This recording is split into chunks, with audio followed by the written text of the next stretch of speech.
because I talk about this rule of life so much because it's so important that we as believers that we operate by a rule of life. A ruler is just a straight wooden or steel instrument that you use to make a straight line.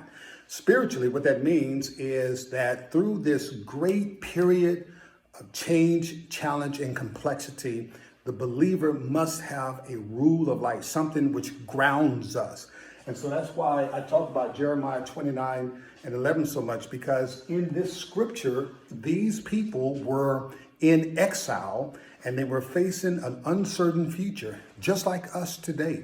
We are emerging from a pandemic, but the question is the pandemic emerging out of us? Are we leaving this period of fear? So to guide us, what we need is a rule of life. So just 5 quick points, and I'll let you go about this rule of life.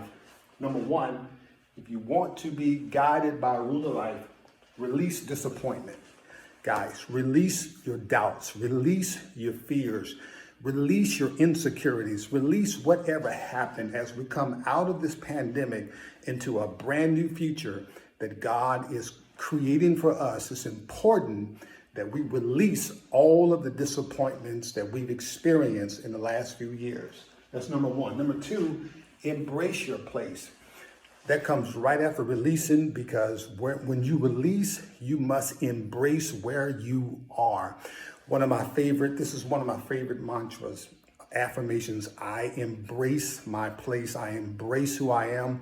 I embrace whose I am. I embrace where I am. So guys, it's important that you embrace your place. Number 3, build your dreams. And that's why I like Jeremiah 29:11. Listen, read verses 12 and 13 as well, because the prophet tells the people, build right where you are.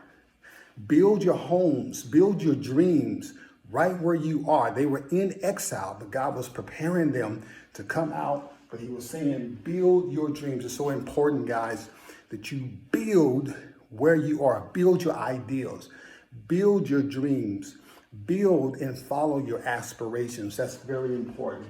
Number 4, trust the process. Trust the process. What that means is you just trust God. Proverbs 3:5, I will trust the Lord from the bottom of my heart, says one translation. Don't try to figure out everything on your own. Guys, trust God. Trust the process. And then lastly, my favorite, run straight toward the goal. Paul writes in Philippians that I leave everything behind and I run straight toward the goal. Guys, wherever you are, whatever you're facing, whatever challenge, if you can't, even if you can't see your way, just get up and run straight toward the goal. That is faith. The just shall live by faith, writes Paul to Philippians. So we must encounter whatever it is that we are facing and get up and run straight toward the goal. So guys, this is the rule of life. If we are going to come out of this period into the brand new future that God is promising us, we must release disappointment. We must embrace our place. We must keep building our dreams. We must trust the process, and we must run straight toward the goal. What is your rule of life? I would love to hear it. Send me an email to info@pastorwerickrooms.com, or just respond right in this feed. I would love to hear it, and I would love to pray for you. In the meantime, for more inspiration, visit pastorwerickrooms.com. God bless you.